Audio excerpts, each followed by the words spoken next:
Hello दोस्तों, आप सभी का हार्दिक स्वागत है हमारे नए कहानी में। ये कहानी है सूर्यपुर नाम का एक छोटा सा गांव था। ये गांव किसी दौलत या ऊंची इमारतों के लिए नहीं, बल्कि समय के सम्मान के लिए जाना जाता था। यहाँ लोग घड़ी देखकर नहीं, बल्कि जिम्मेदारी देखकर काम करते थे। सुबह ठीक समय पर खेतों में हल चलता, दुकानें समय पर खुलती और बच्चे सूर्य ढलने से पहले घर लौट आते।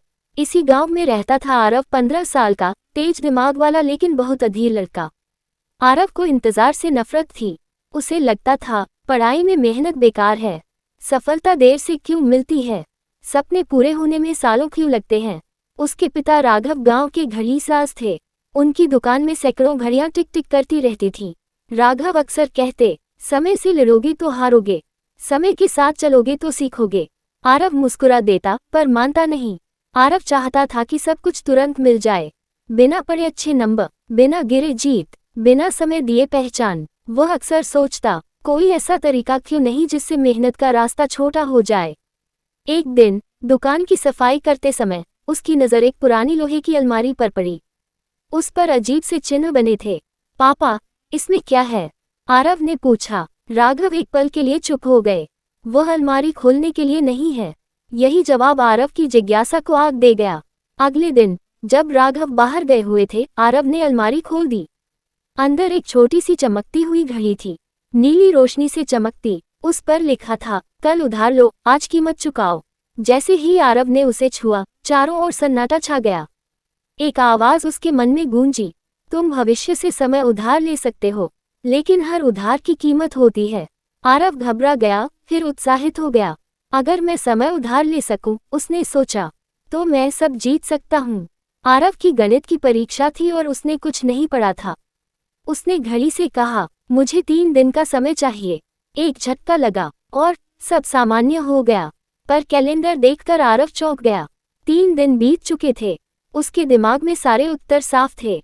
परीक्षा में उसने पूरे नंबर पाए। लोग हैरान थे, इतनी जल्दी इतना आगे कैसे?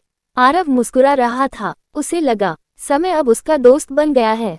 कुछ दिनों बाद आरव थकान महसूस करने लगा। उसे जल्दी नींद आने लगी। खेलते समय सांस फूल जाती। छोटी छोटी बातें भूलने लगा। उसने फिर घड़ी पकड़ी। आवाज आए, ब्याज वसूला जा रहा है। ब्याज? आरव ने पूछा। तुमने समय उधार लिया है, अब बदले में ऊर्जा, यादें और उम्र दी जा रही है। आरव घबरा गया, लेकिन लालच हावी था। बस एक बार और, उसने कहा।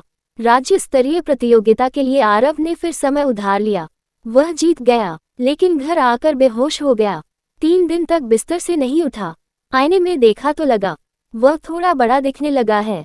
आंखों में थकान थी। उसी रात उसने अपने पिता से पूछा, क्या समय चुराया जा सकता है? राघव ने गहरी सांस ली। नहीं, समय सिर्फ उधार लिया जा सकता है, और उधार हमेशा लौटाना पड़ता है। आरव समझ गया, उसकी गलती सामने खड़ी थी। आरव ने सब कुछ पिता को बता दिया। घड़ी, उधार लिया समय, जीत कमजोरी। राघव बोले, ये घड़ी उन लोगों ने बनाई थी जो समय को धोखा देना चाहते थे। सब कुछ खो बैठे, क्या इसे ठीक किया जा सकता है? आरव रो पड़ा। हाँ, पिता बोले, लेकिन रास्ता कठिन है। आरव को तय करना पड़ा। अब कोई उधार नहीं, उसे वही समय जीना था जो मिला है। वह परीक्षाओं में हारा, लोगों ने मजाक उड़ाया, लेकिन वह रुका नहीं। धीरे धीरे उसकी ताकत लौटी, उसकी हंसी लौटी, उसकी सच्ची मेहनत लौटी। घड़ी की रोशनी बुझ गई, समय फिर उसका हो गया। सालों बाद आरव खुद घड़ीसाज और शिक्षक बना।